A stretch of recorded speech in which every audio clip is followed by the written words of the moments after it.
So we'll begin. Paula's going to give a bit of an introduction to the book, and then we have three distinguished panelists. Matt Novenson from, I'm going to get all this wrong. I didn't write it down. Pittsburgh Theological Seminary. Princeton Theological Seminary. Tina, pardon me? Tina Shepherdson, I know your name. University of Tennessee, and Michelle Saltzman from the University of California, Riverside. Okay, great. So each of them will speak for 10 or 12, 15 minutes. Then Paula will respond. We'll have some time for Q&A and refreshments.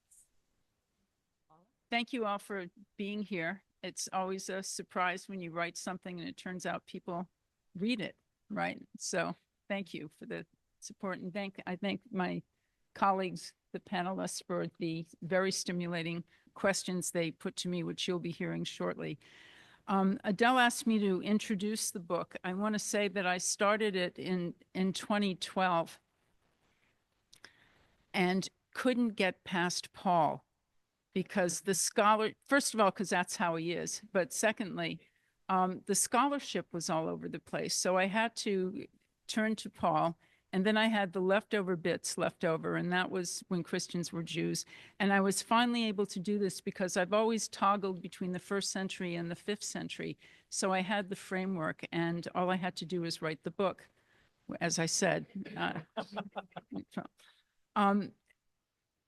I only realized after I'd finished writing the book that there were 4 ideas that really guided me in this, and I hadn't been realizing that they were as formative as they were as I was trying to tell the story I was telling. These ideas are, first, monotheism; secondly, ethnicity; thirdly, apocalyptic eschatology; and fourth, imperial power. And the book is a braid of all of those different themes. About monotheism first, I've been engaged in a decades-long struggle to have the word retired as an industry term in the study of ancient Christianity, because there's nothing mono about ancient theism. There are gods all over God's own book, right? The Hebrew Bible is filled with gods. Paul says in 1 Corinthians 8 that there are many, we all know there are many gods and many lords. And even though eventually by the end of late antiquity, gods will be reformatted, as David Brackey said, into a hardened 2-party system of angels and demons, with, I think, saints as another species that's introduced into the cosmic architecture. Augustine himself in City of God 923 admits that the real difference between pagans and Christians when it comes to gods is a question of semantics. And so he's not disputing the fact that there are many parahuman and superhuman forces. So one of the, if you will, a grudge match that controlled some of what I wrote was trying to get at this idea of monotheism. I look back to things I published in the 1980s when I said that that was the difference between Judaism and paganism, and I apologize for that because I was wrong. There are many gods, and the question is how you deal with that. So that's one of the themes that emerged while I was writing the book. And I wanted to introduce gods as social agents, because that's how the ancient people I was working on thought of them as well. So as opposed to, gods don't show up very much in Henry Chadwick's book, and I wanted to give them more of a platform and play in the story I was telling. The second aspect of my scholarship that ended up emerging very strongly as I wrote the book was the question of ethnicity. And this has to do with gods, because ethnicity in antiquity is a type of cult designation, and cult is a type of ethnic designation. There's kinship between a people group and the gods that they worship. There is no such thing as not having an ethno-religion in the earliest part of the period. So I wanted to talk about the way gods and humans are bound together by kinship. And since we're all academics, we end up worried about things. Well, were they constructivists or were they essentialists? And the fact is that they were both. They thought of themselves as essentialists. They had no trouble constructing genealogies going back between people groups and gods when they felt like it. But the idea is that there is a natural linkage between ethnicity and divinity and antiquity that provides the webbing for these. If you think of having social relations with gods, it's partly a family relationship as well. I was also struck when working on ethnicity about the different discourses about gods. This ties the monotheism issue and the ethnicity issue together.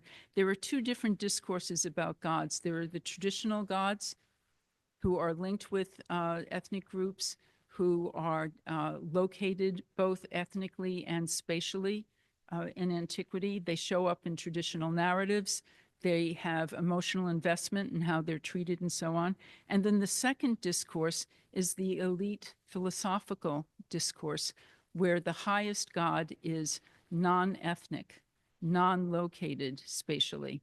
The via negativa ends up taking over. So this is why the Jewish God has a Jewish identity crisis by the 2nd century, because as an ethnic god for Paul, he's the god of Jewish history. He's the god of Abraham, Isaac, and Jacob. He's an ethnic god. By the 2nd century, this begins to change, and I think the shift in the type of discourse of divinity that happens beginning in the 2nd century accounts for a lot of the torque that's inbuilt in treating traditional writings like the Septuagint, traditional writings, as evidence of philosophical truths.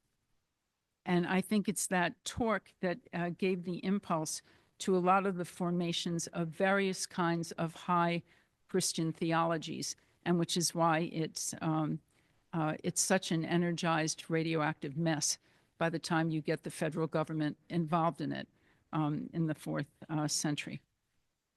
My third preoccupation is with apocalyptic eschatology,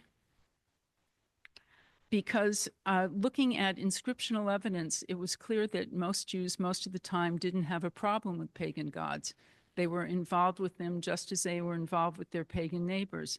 They dealt with pagan gods and pagan humans on a regular basis if they were living inside of antiquity's great pagan religious institution, the ancient city. But apocalyptic eschatology problematizes paganism. Apocalyptic eschatology is it's a minority opinion. You take apocalyptic eschatology out of late Second Temple Judaism, and most of late Second Temple Judaism remains. It's a minority mentality, but it ends up being frozen through the New Testament canon. It's in Paul's letters, it's in the Gospels. The kingdom of God is about to happen, and it's that polarizes the relationship between humans and gods, so that apocalyptic eschatology problematizes pagan gods. It also, interestingly enough, in insisting on the hegemony of the Jewish God, who's now becomes slowly the highest God, what apocalyptic eschatology does is it breaks the natural Mediterranean connection between ethnicity and divinity, because apocalyptic says that all ethnic groups are going to turn and worship this one particular God alone. So it breaks the connection between ethnicity and religion. I think it also, when we're dealing with the first generation of what will eventually become Christianity, we're dealing with the pre-Christian moment of the movement with Paul. It's apocalyptic eschatology that accounts for this bizarre impulse to take this very Jewish message to non-Jews with the urgency that it's communicated with. And it's that is, certainly by the 4th century, frozen into what has become the New Testament canon and ends up controlling imperial discourse on gods and peoples, which is the fourth and final theme I will mention. I was looking particularly at Book 16 of the Codex Theodosianus and struck by the interplay of legal and theological discourse in Book 16. Once you have the government involved in what will become, well, the government decides what's orthodoxy, right? Once the government is involved in this level, the definitions of orthodoxy in this period become reactive, right? People are generating things and then reacting to other people's efforts. And laws take away rights of those that are considered outside of the true church because they're also not considered properly Roman. So there is a connection now between Romanness and divinity. But why focus on one God? And this is what emerged finally as the overarching question of the book. How, in a world of so many different ethnic groups and so many different gods, does one single God end up dominating the politics and the piety of the late empire? And I think it's because of this combination of the insistence on the exclusivism of the one God and the classic Roman terror of ritual irregularity alienating heaven. It's just too much of a risk to get that wrong. And I think that's how you end up with the image that's on the cover of the book, which is of a beautiful young man dressed as a Roman army officer who's holding a book that says, "I am the truth, the way, and the life." It's a picture of the Johannine Christ as a Roman general. And that's the point where I ended the book. Thank you. Well, hello, everyone. Thanks very much to the Enoch Seminar for organizing, especially to Joshua and Adele. It's a happy occasion and a really interesting book for us to discuss. When Alan Cameron's The Last Pagans of Rome appeared in 2011, there was a bit of back and forth about it in the New York Review of Books. And in this case, the back and forth came from no less than Ramsay MacMullen and Peter Brown, respectively. Brown had reviewed Cameron's book for the journal, and MacMullen, being not best pleased with the published review, wrote a politely critical letter to the editor saying this, quote, "Brown claims that paganism in Rome included a variety of rites and celebrations, practically all of which died out in the 4th and 5th centuries.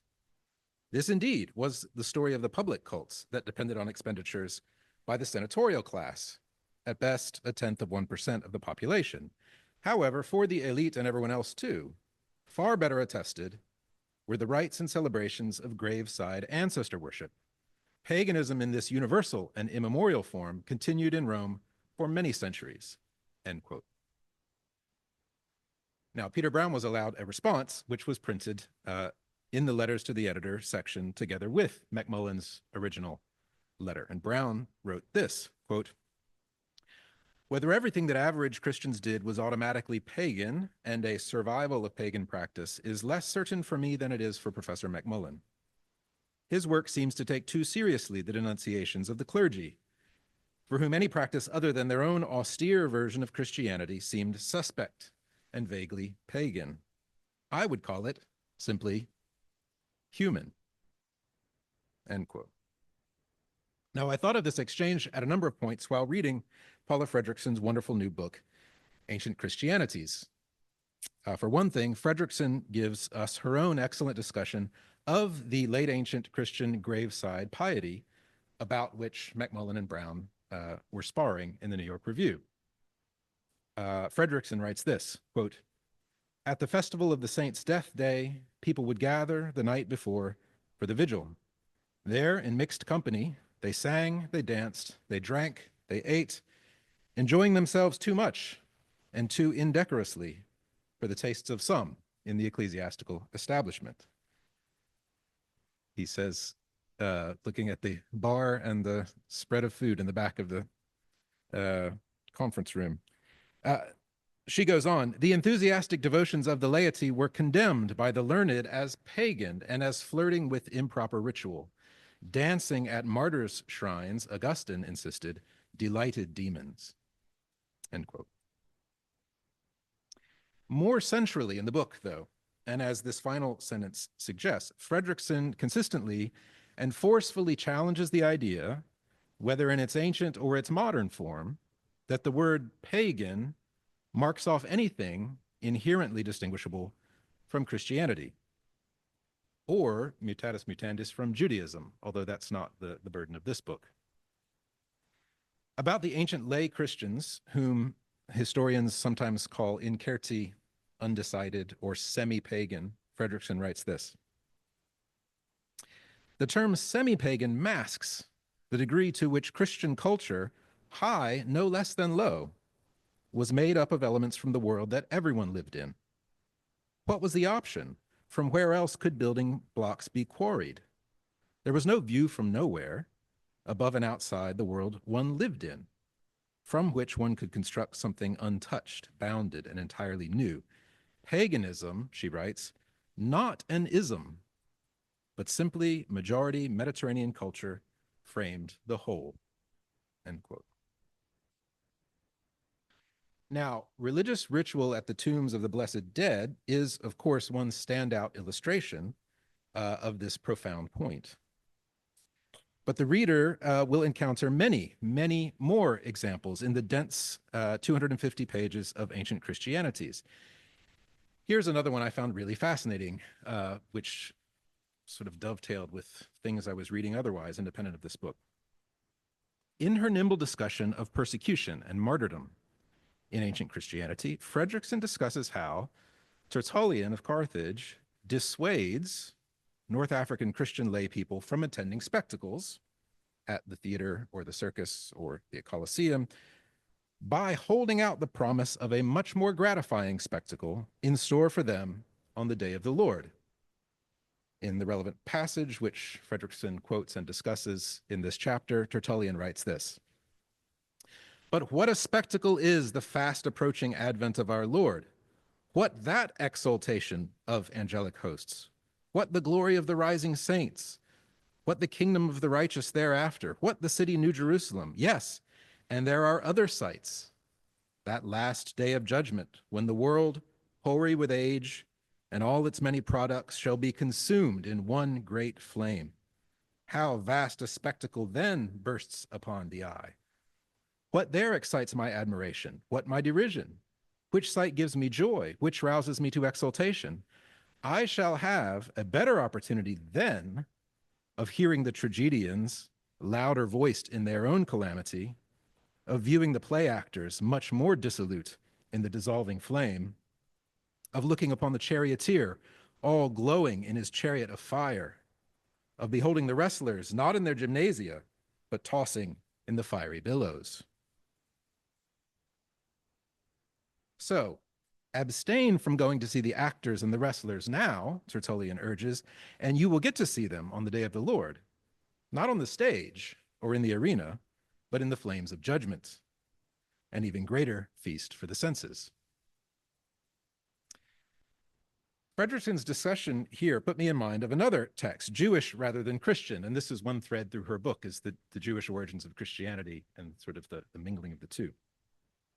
Another text that likewise compensates for a moralizing abstention from spectacle now with the promise of greater spectacle in the eschaton. The late ancient Midrash Leviticus Rabbah warns pious Jews not to be tempted by the entertainment of wild beast contests in the arenas of the Gentiles. And the reasoning goes as follows. Rabbi Yudan ben Rabbi Simeon said, "Behemoth and Leviathan are to engage in a wild beast contest before the righteous in the time to come. And whoever has not been a spectator at the wild beast contests of the Gentiles in this world will be accorded the privilege of seeing one in the world to come. How will they be slaughtered?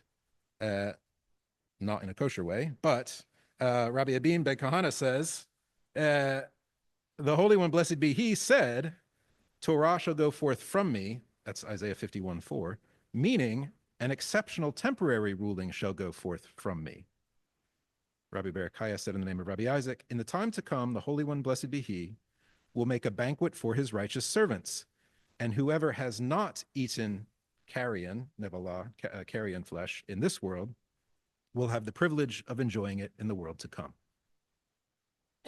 So stay away from the wild beast contests now, and you will get to watch Behemoth and Leviathan in the arena in the age to come. Avoid illicit food now, and you will be allowed the choicest illicit food in the age to come. So both Tertullian and the rabbis here disapprove of the spectacles actually on offer in the Mediterranean cities in which they lived. But neither Tertullian nor the rabbis condemn spectacle as such. On the contrary, they rather lustily imagine an even greater spectacle in the age to come, the promise of which is the carrot that can keep the faithful on the straight and narrow. So, and this is the kind of conceptual question raised by Fredriksen's book, is the love of spectacle pagan, or is it pan-Mediterranean, or indeed just human?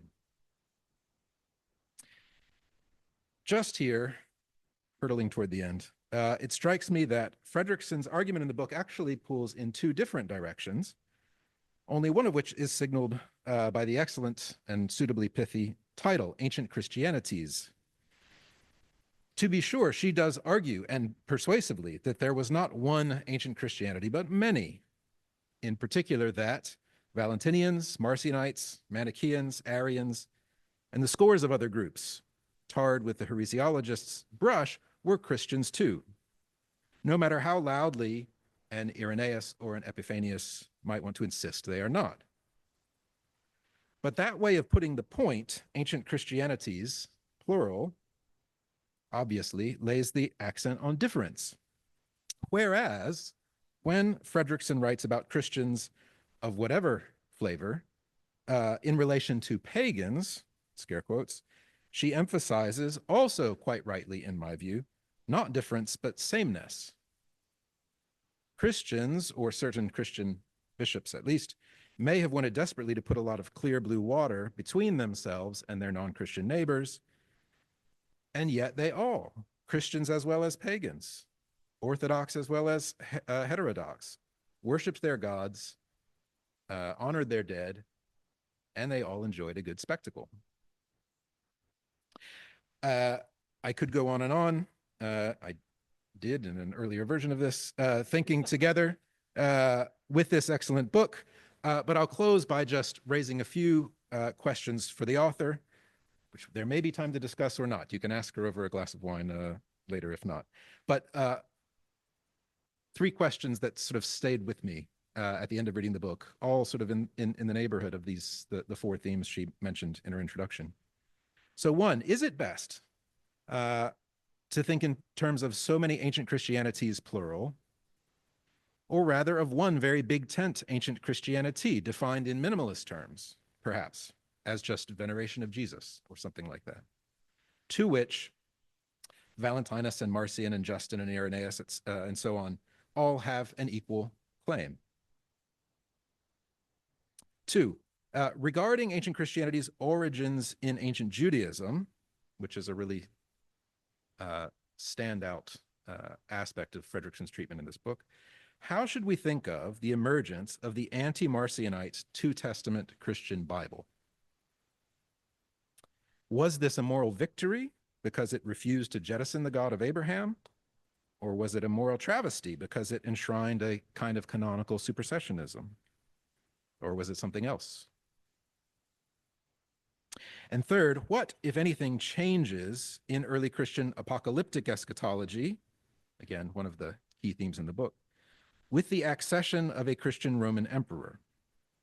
To what extent does Constantine's assumption of titles and roles previously accorded only to the victorious returning Christ actually serve to undercut the latter? So to Paula Fredriksen, I say thank you for giving us this wonderful book. And to you all, I say run, don't walk, to the Princeton University Press bookstall and check out the book for yourselves. Thank you very much. Great. Thank you. First, I want to thank the organizers, Adele and Gabrielle, and you all for coming, and Paula for writing this book. It is a wonderful occasion. And I feel I have to be honest that I am actually a professor of Roman history. I am not someone who is in a religious studies department. But I'm often asked, and I do my own work, on how to explain the rise, spread, and triumph of Christianity in the Roman Empire. My answer varies depending on how much time I have to respond and how much time the questioner has to listen. There are so many reasons for the quote unquote triumph of Christianity, or in Paula's words, Christianities. That I'm often led to think about one of my favorite late Roman authors, Quintus Aurelius Symmachus, who put it this way, a pagan: "It's not possible to come to such a great secret by only one road. In fact, there were many roads." Paula's book has helped me greatly with how to respond to questions from my students and others about the triumph of Christianity. Among her book's many virtues is its definition of what she has so clearly discerned as the key strands of religious thinking. Call it theology, philosophy, or ideology. All of these that went into the skein of what emerged by the early 5th century as different shades of Christianity, or to borrow from Paula's acute title, Ancient Christianities. Each chapter reflects a vast knowledge of the scholarship and debates, brilliantly and succinctly expressed with new insights arising in the process. Paula's web of ideas is beautiful to behold, not least because she admits that at times we do not have enough wool for her to weave a complete garment. And as any great book, Ancient Christianities also points to areas where future work is needed. And that's one of the reasons why I am so delighted to be here today. In addition to discussing some of the insights from Paula's book, I want to also talk about some of the areas that we can think further with and the areas that she left open for us to question for the future. So there are 4 issues that struck me as particularly important when I read Ancient Christianities. And I say this as a Roman historian, so keep that in mind. The first is the book's consistent focus on the connection between Judaism and the Christianities that emerged not just in the 1st century, but in the 2nd through the 4th centuries. This influence, however, was carried out not by Jewish Christians. Indeed, one statement by Paula that was actually quite shocking to me in its simplicity and implications was when she observed, and I quote, "By the 2nd century, Gentile forms of Christianity begin to dominate our sources. How this transition occurred is still a mystery." Paula states, tantalizing the reader, that, quote, "Other than Paul's few mid-century letters, we have no writings from the original Aramaic-speaking base, no record preserved in the New Testament canon of what ultimately became of Christ's original Jewish followers in Jerusalem." Paula then teases out what we can say about this possible lacuna. The destruction of the Second Temple in 70 CE certainly disrupted this group. But she casts doubt, I think rightfully, on Eusebius's assertion that this community of Jewish followers of Christ fled to Edessa in Syria before the destruction and eventually returned. As I think she rightly points out, Eusebius' statement is really a desire to, quote, "construct an unbroken line of episcopal succession from the apostles to his own day." But I am really curious about what more we can say about this generational shift and what implications it has for the development of Christianities. Can we not think more about the survival of some Jewish Christians in the Galilee who perhaps were not as open to proselytizing as in the past, but continued to dialogue with Gentile Christians? Does this shift say something about the emergence of exclusionary practices by the Jewish Christians of the Galilee? Paula suggests that perhaps the lacuna in our knowledge of this group is because Jewish Christ followers did not need to write to their communities. But that lacuna would also suggest that their vision of their community was much narrower than before. The silence may also suggest that this group did not travel or did not proselytize to spread their ideas, as had Paul's generation of Jewish Christians. or Christian Jews. That is interesting in itself and flies against general ideas in the Roman world about the mobility of Jews in the empire and the roads in which they traveled. I find this intergenerational shift very intriguing and also critically important. As Paula rightly notes, the Christianities that emerged in the later centuries were tied to Jewish texts, notably the Old Testament, of course, but not to ethnically Jewish teachers. Yet the ongoing influence of Judaism emerges in unexpected places and is consistent throughout the 2nd, 3rd, 4th centuries, showing up in people like Augustine, as Paula's 2010 book on Augustine and the Jews made abundantly clear. So this ongoing influence is, I think, one important thread of the book that weaves together all the chapters, the ongoing influence of Judaism and Jewish texts on Christianities. And this leads me to the second area that I'm interested in discussing, the ways in which pagans, Christians, and Jews approached the redemption of the flesh. And that's the title of one of Paula's chapters.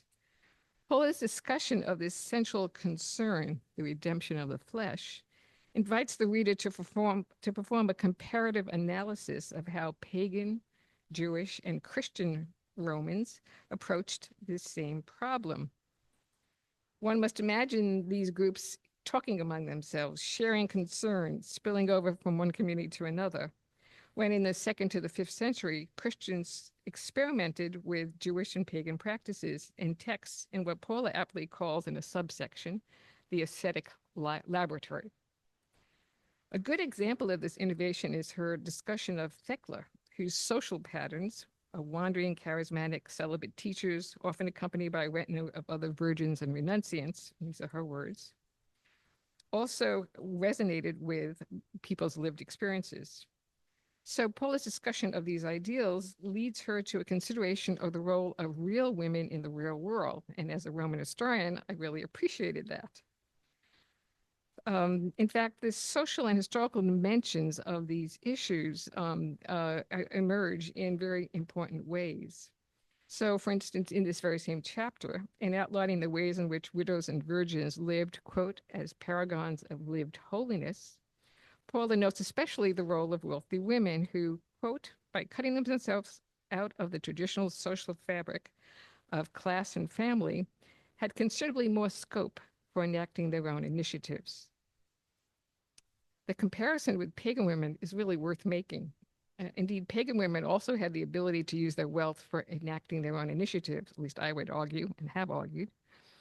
However, they are not so praised by pagan spokesmen for these actions. And indeed, that's a key point.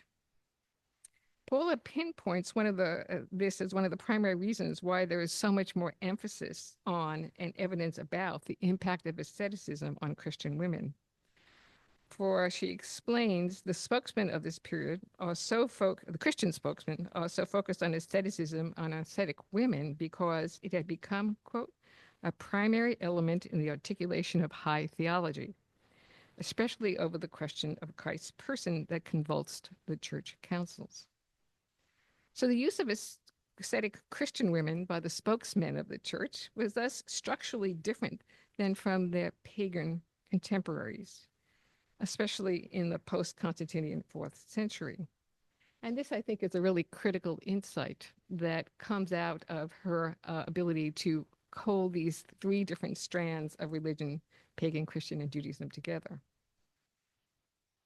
So we come to the third topic that ancient Christianity has raised for me as an historian, and that is found in chapter 7, aptly called simply Pagan and Christian. Notice the singular. Although she uses pagan in her title, Paula is clear to underscore that the former was not a category denoting religious allegiance until the 4th century, and then it was used by Christians as a form of othering in Roman law, standing for superstitio in contrast to Roman religion or religio. But its usage in legal contexts points to the impact of the state on the emerging Christianities in the 4th century. The ideological continuities that Paula outlines in this chapter are important in new ways in the 4th century. The fluidity of Christian identity allowed for some Christians, like Ambrose, to become increasingly confident and willing to stand in opposition not just to pagan and Jewish practices and ideology, but even to the emperor. So the slow but steady movement to Christianity in the 4th century and the othering of Jews at the same time as pagans really led to this critical changes in Roman identity. So by the end of the book, in her conclusion, being Roman meant being the right kind of Christian. And so Constantine's embrace of Christianity was indeed, in Paula's view, a game changer. And Paula observes with reason that the empire's effect on the Christianities that circulated in the 4th century was far greater than that of its effect on the chief secular powers, that is, on Constantine and subsequent emperors. Constantine's allegiance to Christianity is a question we could talk about at greater length, but he brought with it many privileges to bishops in the church, and you all know that. Imperial support combined with the theology of ecclesiastical elites who saw the church as, quote, a universal and uniform translocal identity, an idea that Paula really focuses on as meshing with the inherent ideology of the Roman Empire. And perhaps, I think that's her implicit argument, is that it's not surprising that Constantine saw in this religion the potential for this message, a universal empire, and also one that would help him to maintain and control the state. So let me just end by raising as my 4th area for discussion how important the conclusion to this book is to a Roman historian. Paula includes here an explicit critique of Edward Gibbon's famous chapter 13 that explains the decline and fall of Rome. She underscores how outdated Gibbon's view of Christianity really was and how much modern scholarship has progressed in explaining the triumph of Christianity. When Paula returned to the 4th century, she underscores the ways in which, despite their rejection of Jewish ideas, the notion of Jewish exclusivism combined, quote, with the Roman dread of religion's irregularity to produce the church of the state, the comment you just made. That is, the church of the late 4th century state, especially noteworthy with Theodosius I, strove to define orthodoxy. This idea, however, is tied by Paula to the exclusivity of Judaism, a thread that runs through her book, a view that Christians were able to adopt and use for a long time. So perhaps we should connect the success of this strand of Judaism that continued into the late 4th century should we explain this strand of Judaism that emerged and was picked up in the late 4th century, to the coercive aspects of Roman government? Or should we rather think that it's the theology of exclusive monotheism that helped to explain the triumph of Christianity? The answer to these questions are very open and they're very broad, and we could talk about them. But I think it's to Paula's credit that she's raised for us these very key fundamental issues. To what degree do we explain Constantine's support for Christianity in the 4th century and his connection with monotheism? Is it connected to his willingness to adopt exclusive monotheism? And to what degree is the state really important in implementing his success? So I'm going to thank Paula for writing this thought-provoking book that leaves us with many questions for us to discuss. And I will, of course, turn my students on to her book to buy it so that they can argue with me and think about some of these issues. Thank you. Thank you, everyone. And thanks again to the Enoch Seminar, to Adele, to Joshua, Gabriella for this book and this opportunity to speak about it. Paula Fredriksen's amazing, right? So that's why we're here. So I want to thank you for the opportunity to say so publicly. So 30 years ago, which to me is a very long time, I was actually a student in Paula's late antiquity classroom, the development of Christian thought at Boston University. And I recently dug out my notebook and was embarrassed to see that I struggled to remember some of the nuances of her lectures on Celestius, Valentinus, Tertullian, Marcion, and Augustine in my assignments, but hopefully have a better grasp on it a bit now. So I've always known that I was lucky to be there. It took me longer to realize that in those lectures that held me so enthralled on the edge of my seat, I was hearing the first drafts of a book that would shape understandings of early Christian history for generations to come. Henry Chadwick's The Early Church, which I bought 30 years ago for Paula's class, is impressive. But nearly 60 years after its publication, it is also outdated. As Paula herself notes, quote, "The ancient Mediterranean, in short, is not the same place that it was in 1967. But there has not yet been an obvious newcomer to take its place until now. Explicitly accepting this challenge, Paula communicates the complexity of these early centuries in compelling, accessible, and entertaining stories that have an equal complexity and depth of scholarship. I struggled to think of the right metaphor. Is her writing like the Russian Matryoshka dolls, or like Seurat's paintings in pointillism, where the deeper you look, the more you see? The latter was especially tempting, thinking of each tash as a data point that she pulls together so carefully that it's possible to see the beauty of the entire work, or what she calls the aerial tour of the early history, without being distracted by the meticulous labor behind it. But I might prefer the image of the fractal, because when you see the labor behind Seurat's painting, you see points of color. But the closer you zoom in on Paula's book, like a fractal, the more intricate detail it reveals. So I think of this work like a literary fractal, because while for reasons of accessibility, references to secondary sources live in supplementary readings at the book's end, the more a reader knows about the material, the more and more and more scholarship they will be able to identify behind her careful storytelling. And so I will walk through a few of the book's highlights for me in an effort to celebrate its artistry and its contributions. From Paul to Augustine by way of origin. One way in which ancient Christianities is a successor to Chadwick's early church is that Paula retains a more traditional center to her narrative, while nevertheless not only widening her lens to take in greater reaches of the empire, but also gathering from the richness of interdisciplinary study of late antiquity to include material as well as literary evidence. Thus, the first words of her preface clarify, quote, "This book tells the story of the origins and development of ancient Mediterranean Christianity up to the 5th century in the post-Roman West." But she goes on to note, quote, "If we use our peripheral vision, if we look to other non-canonical and paracanonical texts, if we consider the materials available through archaeology, and if we trace the lively interactions of all these data with the wider Mediterranean world in which they were embedded, a different, richer, and much less linear story emerges." And she stays true to her promise. As a result, several of the main characters of her story are familiar, but so carefully contextualized amongst their lesser-known neighbors and neighborhoods that you will feel that you are meeting them all over again. Likewise, Paula's gift for wrestling the cosmic scale concepts of intellectual history down to human scale explanations with a penchant for wordplay makes even the most stubborn theological challenges accessible to the interested public. The ancient cosmos is her canvas. Ancient Christianities tells us, quote, "The moon demarcated a cosmic zone between the confused and chaotic conditions on Earth, where the heaviest matter had sunk, and the increasing perfections of the sun and 5 known planets, made of better matter, beautiful and eternal." But time, too, and its end is a strong theme. She describes Jesus' resurrection as, quote, "the first robin of the eschatological spring."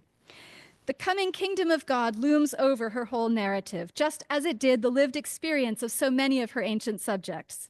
Some of these, Paul, Origen, Augustine, are the grounding rods of this story, with Augustine as the telos in many of the book's narrative threads. And who better to tell that particular story? But as the book makes clear, theology per se does not command the story. Paula attempts to speak not only of the intellectuals, but also of those Christians who left behind traces in stone and on papyrus. And so in this way, ancient Christianities attempts to bring together both social history and intellectual history, blended variously in its 7 thematic chapters. So on Jews and Judaisms. To me, besides the overall project itself and its accessibility, including for my students, as several people already noted, one of the most important specific contributions that this book makes is in its nuanced treatment of Jews and Judaisms, and of course also anti-Judaism. We all know the cringy ways that this has gone so wrong in the past, how Jesus, Paul, the New Testament, and early Christianity get shoehorned in between Second Temple Judaism and Greco-Roman paganism in overviews of early Christian history. How Jews and Judaism sometimes all but disappear in those narratives after the temple's destruction. How Paul leaves Judaism and converts on the road to Damascus and brings Christianity to the nations. And how Jewishness and imminent eschatology of Jesus and Paul so quickly fade in these narratives' focus as they turn to the emerging church. For so many of us, this is one area that makes us hesitant about what readings to assign in our undergraduate courses, to provide an overview and context for Jesus, for Paul, and for the eventual early stirrings of Christianity. What can I assign that isn't flat-footed when it comes to the nuance and depth of their participations with and separations from other Jews?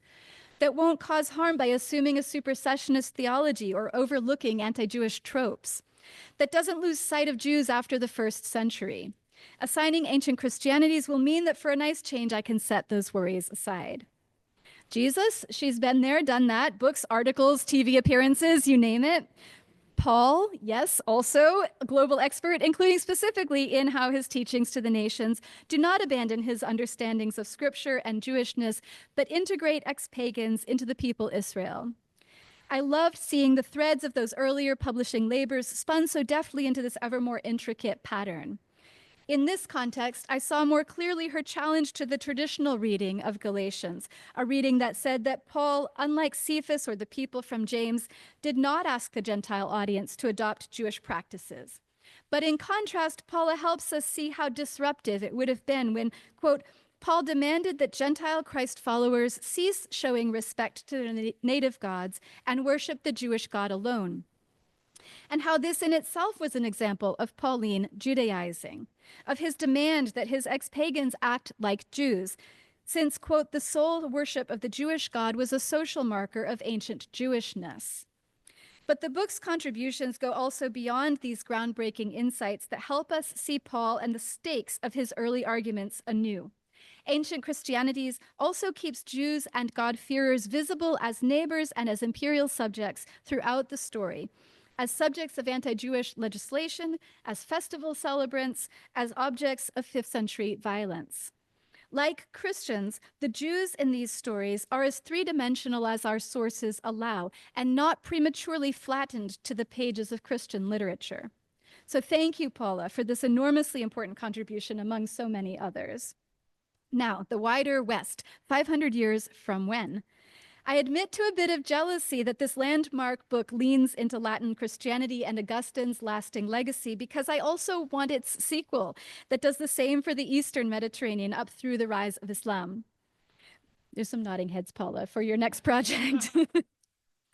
But it is hard to be too wistful when this self-proclaimed, quote, story of the origins and development of ancient Mediterranean Christianity up to the 5th century in the post-Roman West is in fact the story of the much wider Mediterranean in all its rich diversity right up to the 5th century, when it finds its endpoint in the eschatological predictions surrounding the year 500, rather than in the reign of Justinian or his 553 Second Council of Constantinople, that provided some closure to the century of conflict, as prelates, politicians, and combat theologians, as Paula says, all tried to thread the proverbial needle between the singleness of the Son of God's person and the duality of his human and divine natures.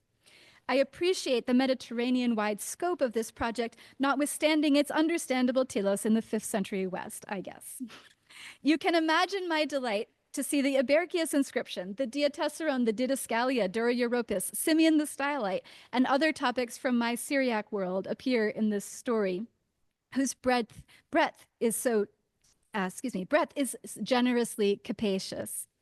In fact, the book's recurring depth on the first 3 centuries bring greater East-West balance to the project than might have been possible if its focus had tipped more toward the crowded post-Constantinian world. The subtitle, The First 500 Years, does raise the question, 500 years from when? As Paula points out, quote, it is easier to say where this story ends than when and where it begins. Jesus and Paul in this telling reside in the pre-Christian phase of these new movements. Through the prophecies of the coming kingdom unite them with centuries of subsequent social and theological developments. Using the eschatological predictions that 500 CE would mark 6,000 years since creation, and thus also the beginning of the end, is appealing as a narrative endpoint for many reasons. It makes a beautiful bookend with the imminent eschatology of Jesus and Paul that marks one of the book's narrative starting points. And in doing so, it gestures past Augustine's earthly end in 430 towards his lasting legacy in the decades and then centuries that followed. Of course, selfishly, I felt a little sorry not to see a few more decades squeezed into the story, though I suppose it is a story without end, where there could always be just a few more years. 500 years from Paul could have gotten us to Emperor Justinian's Second Council of Constantinople, which would have presented an opportunity to tie up the messy knot of controversies that followed the 431 Council of Ephesus with Cyril and Nestorius, the dubious Second Council of Ephesus in 449, and its patchwork fix at the Council of Chalcedon, whose outcomes were eventually confirmed with more finality at the Second Council of Constantinople in 553.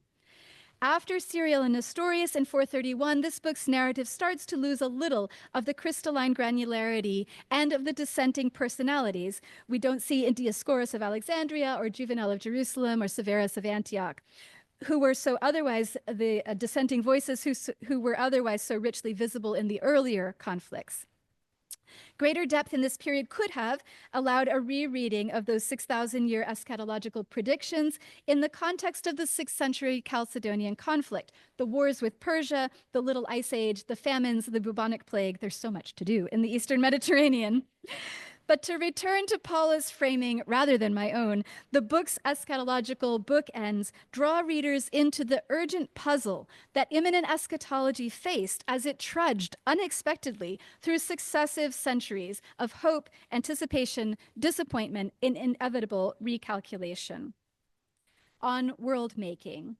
The way that Paula draws the intellectual threads of the pre-Constantinian thinkers through into the controversies that unsettled the later empire is masterful, and just one of the many places where I saw how her attention to the 2nd and 3rd centuries brought to light significant connections that I would otherwise have overlooked.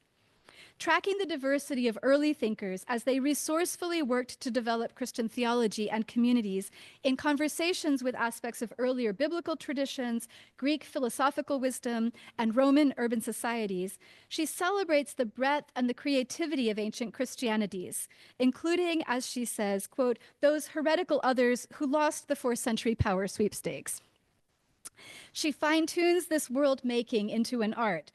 While my post-Constantinian bias might have led me to expect the weight of the chapter on the redemption of the flesh, for example, to tip more heavily to 4th and 5th century asceticism, devoting more of the chapter to deftly unpacking the thought systems and the social behaviors of the 2nd and 3rd centuries, in fact highlighted the benefits of the book's thematic structure.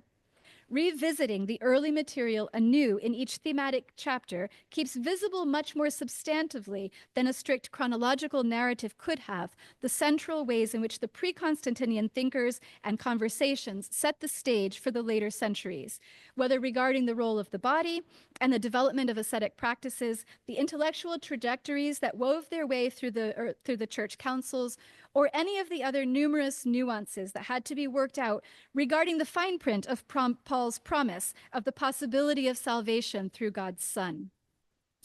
Paula writes, quote, orthodoxy's true enemy is time. We might say the same thing of scholarship, which eventually shows its age. As with charismatic leaders, though, you can't always count on the next one showing up exactly when you need them. In our case, Chadwick's early church has lingered perhaps a little longer than we might have hoped, since for all his exceptional scholarship, his vocabulary and conceptualizations of the Roman world have been slipping further into the past. Paula reminds us that, quote, the ancient cosmos was a crowded place, and so we are fortunate to have her as our guide. Sitting in her classroom 30 years ago, I couldn't believe that I'd been spinning in biblical studies circles for years when there was this vast expanse of early Christian centuries to explore, populated by such compelling characters who were themselves caught up in such captivating cosmological struggles. It was Paula who first showed me that world, and I've never stopped being fascinated by its wonders. I couldn't be happier to know that now so many others can be captured by her magical storytelling, shaped by the depth of current scholarship that she deftly weaves into its pages. So huge congratulations, Paula, on this wonderful project, and thank you so much for everything. Thank you, the three of you, for reading the book so carefully. And Tina, when I do the second edition, I'll get up to the 7th century and we'll get to Islam. So Matt, let me start with your questions first. The first one was, is it best to think in terms of so many ancient Christianities, plural, or rather one very big tent, ancient Christianity with these different variations? I couldn't help but pay attention to the rhetoric in the different history books I was reading, where by the time you get to the 3rd and 4th century, the triumph of Christianity is just about one particular group. And all of the variety is simply lost. When people talk about the triumph of Christianity, they're talking about just the kind of Christianity that got imperial favor. And I think for that reason, and the fact that I really like to irritate spell check, which coughed up every time I wrote Christianities in the plural. I mean, we talk about the church or Christianity, but there's so much more and so much more interesting stuff going on that I incline toward the plural. It might be an overcorrective, but I think it's something that does need correction. Your question about Marcion.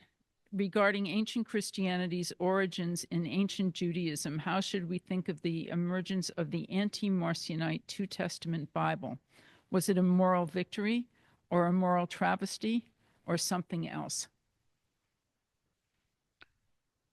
I can't pronounce on its morality, but I will say one of the tragic accidents of the anti-Marcionite position is that it took a hold of the Septuagint, which was one of the primary seedbeds for the Contra Judaeos tradition. Most of the terrible things that are said about Jews and Jewishness are based in the Septuagint. You don't have to read the Gospel of John to get to it. And I think that's a major consequence. And the prestige of the book in antiquity was something that was a magnet for this kind of attention, and it worked in terribly ironic and unfortunate ways. So was it a moral victory? I can't think of it that way. What, if anything, changes in early Christian apocalyptic eschatology with the accession of a Christian Roman emperor? Constantine is, well, you've all read Eusebius. He's a fan. There's nothing that Constantine did that was wrong. His personal habits with political opponents, not being particularly Christianized himself. But Constantine is spoken of as, when you look at the life of Constantine, or in praise of Constantine, he's a demi-divine mediating figure between the empire and the higher cosmos.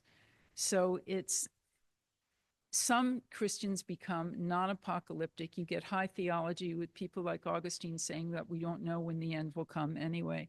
But you also have this continuous, energetic celebration of the imminent arrival of the kingdom all throughout this period. It's not like once time runs out, the expectation diminishes. And I would like to point out to all of you that the Pew Foundation did a recent study of apocalyptic expectation in America. No, they weren't thinking of the recent presidential election, although they should have been.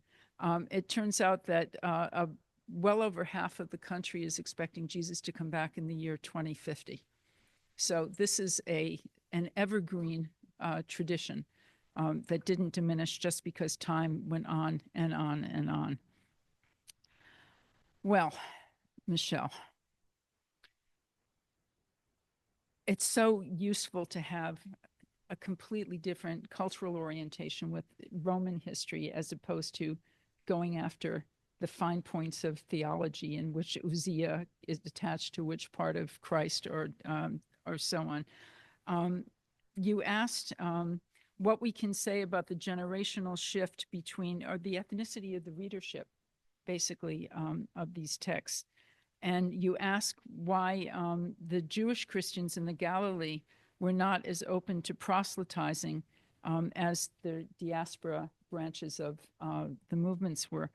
I think that, and this could be the impress of Schweitzer, which is considerable on my thinking, but the traditional way of configuring Jewish apocalyptic eschatology was that God would be revealed in glory and the Gentiles would finally get with the program. It was supposed to happen once the kingdom was declared. What you have is this, again, the first robin of the eschatological spring, a Jewish movement that's convinced that the end time has already begun, that propels this motion toward what we could call missionizing. And I think that the Jewish Christ followers, whatever they were up to in the Galilee, it's not that they are exclusionary. First of all, they're not dealing with as many Gentiles, as there's not as much of a market as there is out in the diaspora. But also, Schweitzer makes the point that Jesus was functioning within the more traditional paradigm where God was going to take care of the Gentiles. And his job was getting Israel prepared. And I think that probably continues within the Galilean Jewish stream of the movement, which is why they didn't value travel to spread their views. I'm going to skip 7 or 8 of the observations that Michelle made and talk instead about Constantine's embrace of Christianity as a game changer and the empire's effect on Christianities that were vibrant was far greater than its effect on the chief source of its power, on Constantine. Something that surprised me, when you have this culture of religious practical pluralism, if you have all of these different groups with their different gods and a practical pluralism which prevails for centuries of this period, what happens is that there's the times where you get Christian pluralism supported or tolerated by the state is under pagan emperors. The free practice of all kinds of Christianities happens under Gallienus in 260 when he quiets down his father's ratcheting of persecution against Christians. Then there's Galerius in 311, who invites Christians to pray to their God for the well-being of the empire. And then, of course, everybody's favorite emperor, Julian, right? And who says, when he writes the letters about the Galileans, he says, look, I'm going to let all of these different denominations, he doesn't say denominations, flourish. Probably expecting that they would claw themselves to pieces, but that it's under pagan emperors that you're allowed for Christian, should we call it ecumenicalism or vigorous variety? But there you go. It was the Christian emperors that forced the issue, not the pagan ones. Let's see, the notion of Jewish exclusivism and the exclusivity of Judaism, or the theology of monotheism, the comments with which Michelle brought her observations to a close. Again, I would say that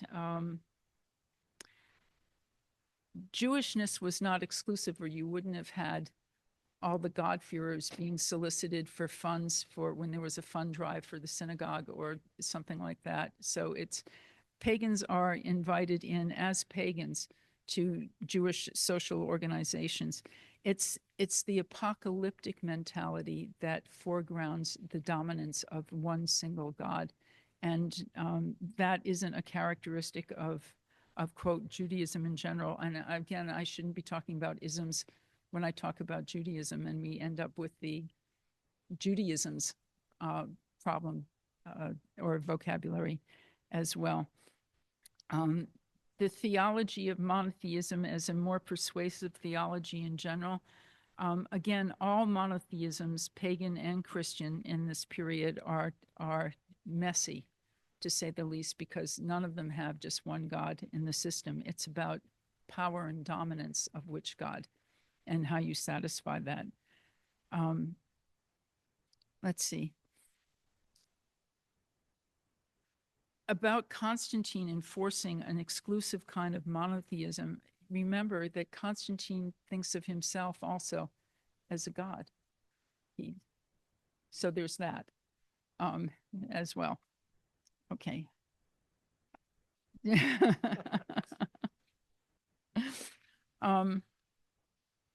Tina, I was so enjoying your praise that I could hardly find a question. But I want to point out one of the places you approved of my discussion, nodding to Albercius. Those of you who aren't familiar with this inscription, it's a second century, end of the second century inscription, a lengthy Christian epitaph. And doing an inscription is the equivalent of putting something out on social media, right? So this is a person who's not afraid to talk about being Christian in public on stone. In a period where we, according to Hollywood, Christianity was this covert, secret, underground movement that was always persecuted. Here we have a public inscription. Inscriptions are public. Julius Africanus in 222, working with the Emperor Severus. Origen being summoned for a consultation on divine matters by the imperial regent. A church canon from around the year 300 describing baptized men who also serve as priests in the cult of the pagan emperor. So they're publicly Christian, but they're also priests in the pagan. This is not orthodoxy, right? This is ancient Mediterranean stuff at best. And finally, one of my personal favorites, Paul of Samosata, who in the early 270s was condemned as a heretic by other bishops, and people couldn't get him to quit the real estate. So they brought in the emperor Aurelian to try and get Paul out, and the emperor succeeded. But in other words, well before Constantine, Christianity was not illegal, nor was it underground. It was something that was part of the Mediterranean mix. So in terms, and let me end here with the end of the world. Tina comments that greater depth in the later period could also have been allowed in rereading those 6,000-year eschatological predictions in the context of the actual 6th century, the Chalcedonian conflict, the wars with Persia, the predictions in the context of, the Little Ice Age, the famines, the bubonic plague, and the Eastern Mediterranean. I'm too fragile after the results of this recent election. I just can't imagine having to deal with the bubonic plague and everything else as well. All right, thank you. Thank you for your attention. Thank you for this.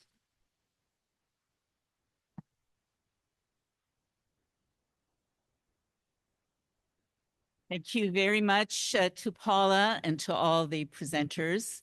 We'll have a few minutes now for questions, but I urge you not to leave. I have a very good reason for urging that.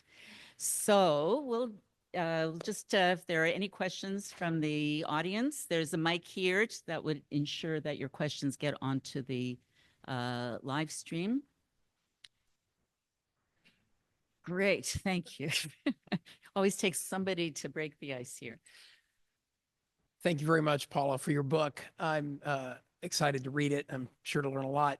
One of the things that we see in the history of scholarship has been a greater awareness of the problem of exceptionalizing things like the historical Jesus, right?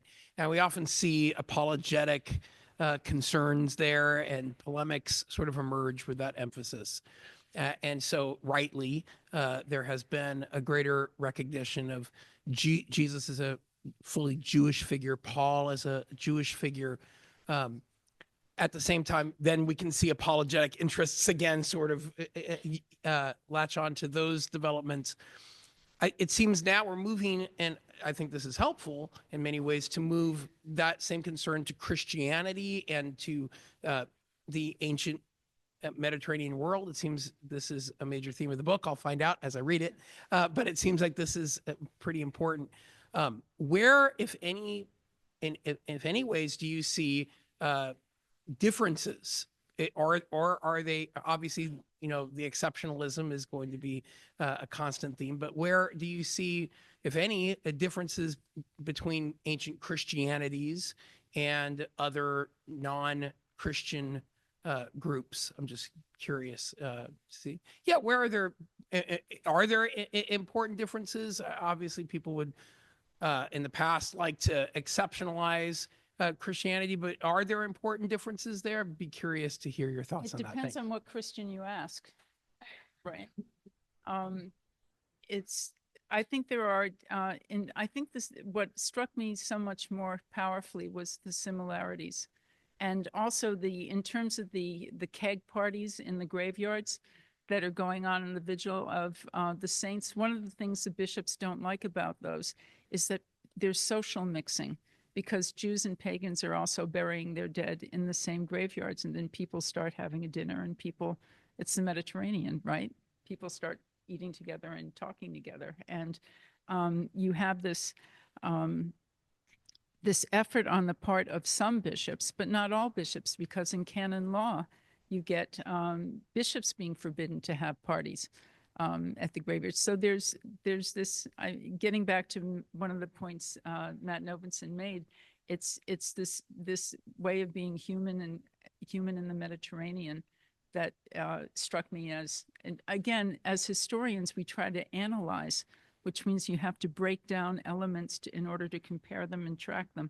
But within that, because we have to be able to identify what we're talking about. But what struck me this time through with this material was the webbing of social interaction between all these people. Thank you for your question.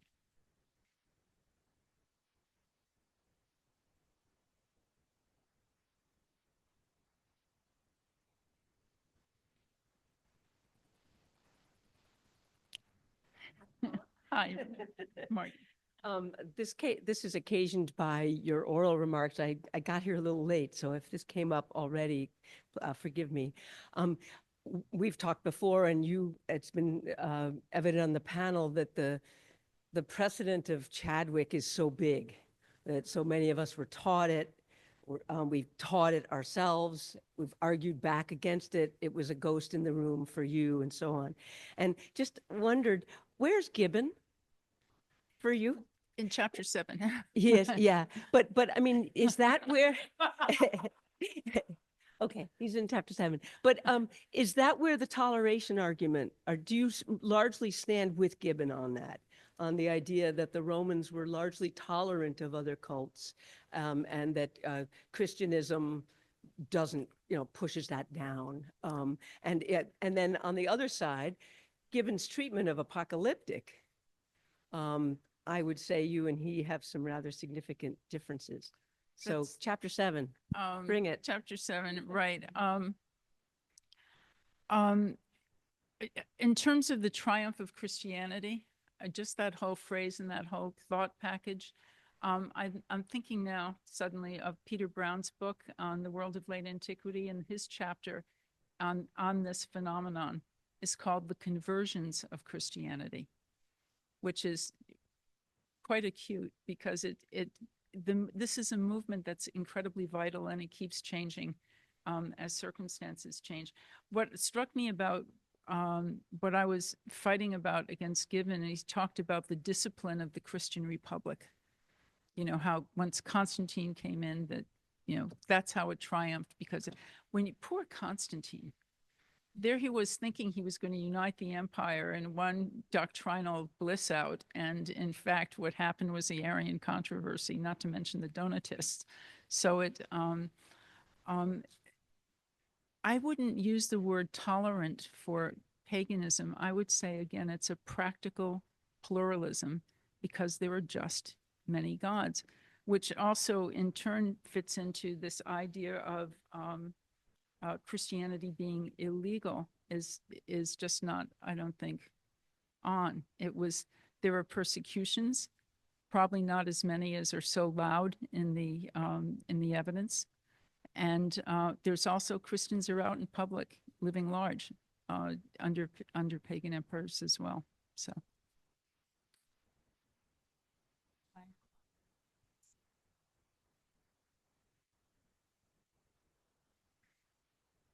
Two more. Hi, thank you for the book. I look forward to reading it. Just a simple question. You had mentioned the connection between people, land, and their God. So in every case, did the people think they had a direct lineal relationship to that God? Did they have some kind of metaphorical understanding of this? Were they adopted in somehow? Thank you. The book to look at for this is C.P. Jones's book on kinship diplomacy, where descent from a god was constructed realistically enough so that political agreements between cities would be negotiated, because genealogies would be, in our idea, generated, and their idea discovered and uncovered until you get back to a common divine ancestor. In the heroic sort of prehistoric period of Mediterranean culture. So yeah, there is a sense that, I mean, when you read, I mean, unlike a philosophical God, traditional gods, as far as I can tell, there was a lot of mixed species dating between gods and humans.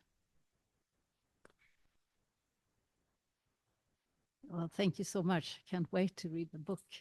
I was wondering about the missionary zeal that we see among the first. I'm sorry, the what? missionary zeal that we see among the first Christ believers, and I was wondering how common that was, or to what extent do we see that among other Greco-Roman associations?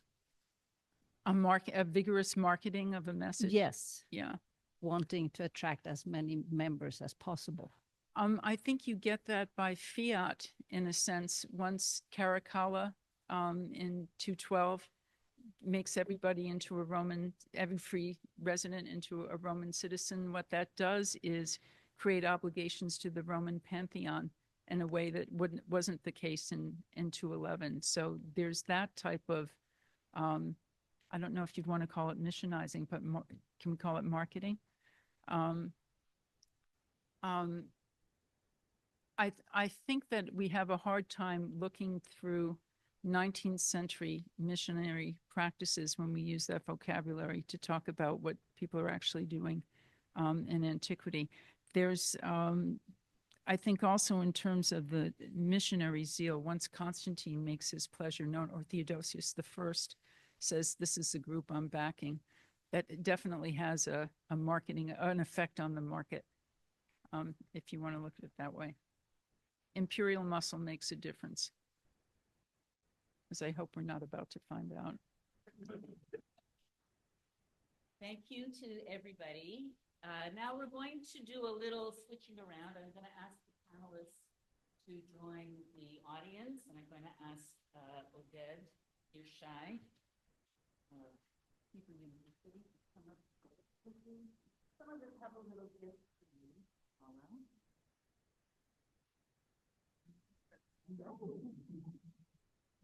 So first,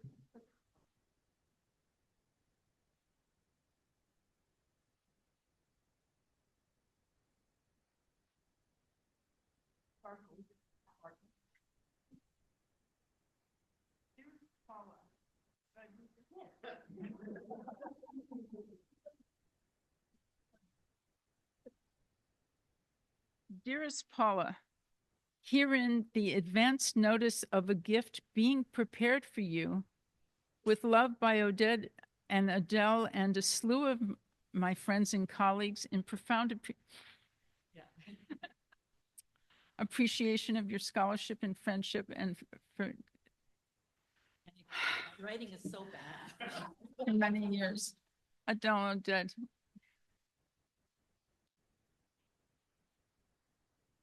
But here's the actual, a preview.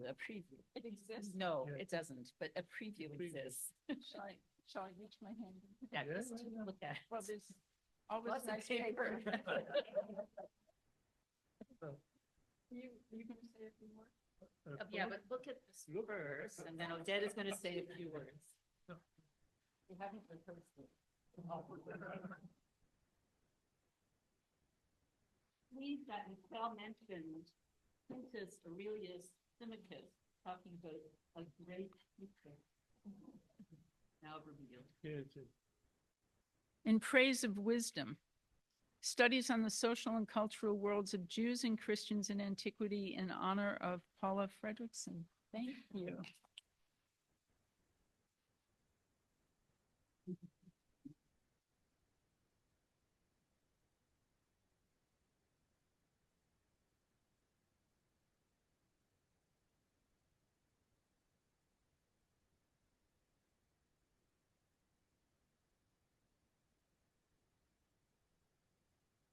So glad to be celebrating this with all of you. Thank you. Isn't this amazing? Okay. Odette is going to say a few words on. And then there's drinks and food and milling around and. May we move them? You can put paper, it's so precious. Dear all gathered here, the panegyrical phase has arrived. And I was asked by Adele to carry out the sermon. I don't think that ever in history of scholarship, an author launching his scholarly work is rewarded within an hour with a response from the public of the readers.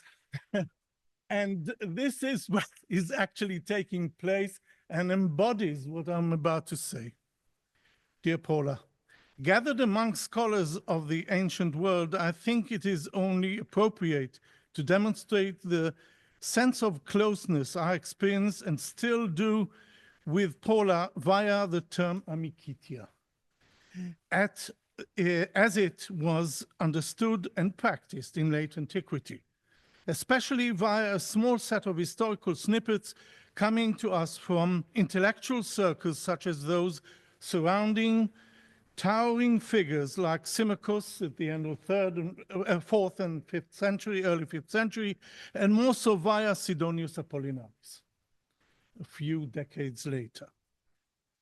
I'm not referring to amikitia in the sense of simple friendship in its simplest form, which in its more advanced stage evolves into a matrix of associates and essentially into a network of close friends and useful acquaintances, quite a common and desired phenomenon. Such were some of the manifestations discussed in Symmachus' epistles following the earlier Roman prominent figures such as Cicero and Pliny, as Michelle has demonstrated in her quite recent book. We scholars in the humanities tend to work, study, and publish in solitude, though this phenomenon is slowly fading away. More and more of our colleagues tend to share thoughts and authorship. Looking back into the distant past, sharing was one of the common traits which intellectual circles saw as a privileged status. So much so that Symmachus was highly offended when not invited to review his close friend Ausonius of Bordeaux's early draft of his famous set of poems on the Moselle River. And years later, in the days of Sidonius Apollinaris, the urge to meet distant colleagues was phrased in bodily language, such as in the case of Roricius, the young colleague of Sidonius, who wrote to Faustus, Bishop of Riez in the south of France, another close friend of Sidonius. Our acquaintance is long, and I imagine you in the eyes of my mind, but I'm traveling to meet you, for I'm longing to see you with my own bodily eyes. Etiam corporis videre. Deep friendship displayed by the ancients through the epistolary genre has been transformed in our days to emails and WhatsApps, easy communication systems that annul time and distance. but they too have not diminished the urge for personal encounter. Here it is that a deeper type of friendship based on sustained, profound empathy and appreciation, able to overcome the marks of time and differences of opinion.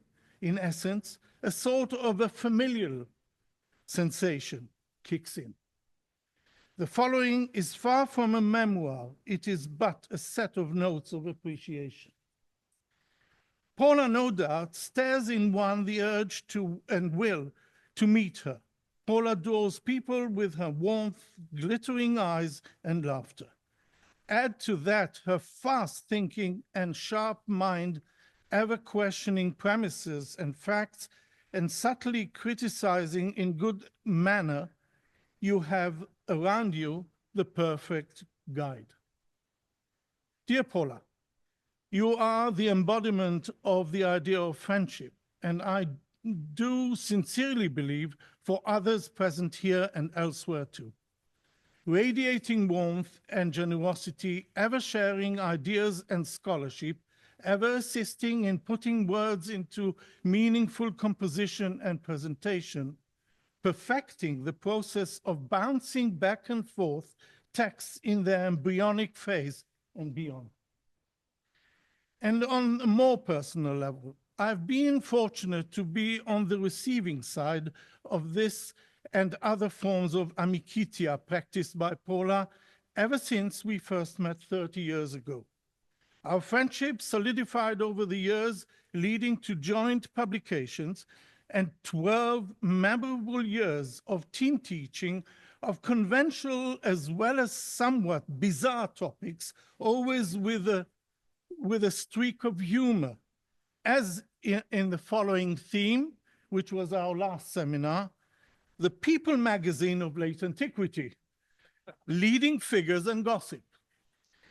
Moreover, enjoying a set of joining gigs, namely the occasional semi-theatrical appearances on topics such as the traveling bones of Stephen the Porter Martyr, as well as the staging of polemical encounters between bishop and a sage in front of a hall packed with pastors and rabbis.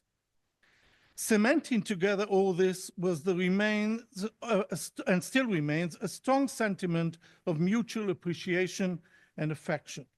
I'd like to conclude my short exclamation of praise by thanking my dearest and esteemed friend Adele Reinhardt for assuming the lion's share of the editorial management of the Festschrift in honor of Paula, and extend my gratitude to all our colleagues who enthusiastically agreed to contribute to this project, which is indeed a token of love and affection to you, dear Paula, for your warm and accommodating personality, immense scholarship, and relentless devotion in deed and spirit to your friends and students.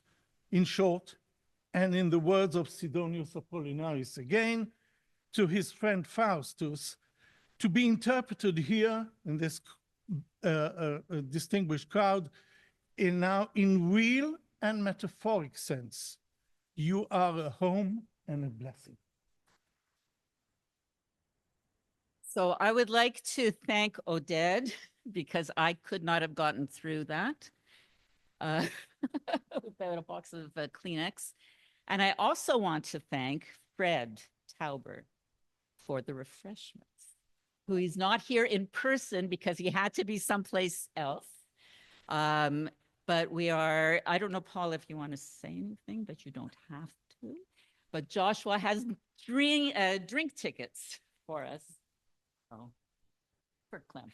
Let's just go to the bar and the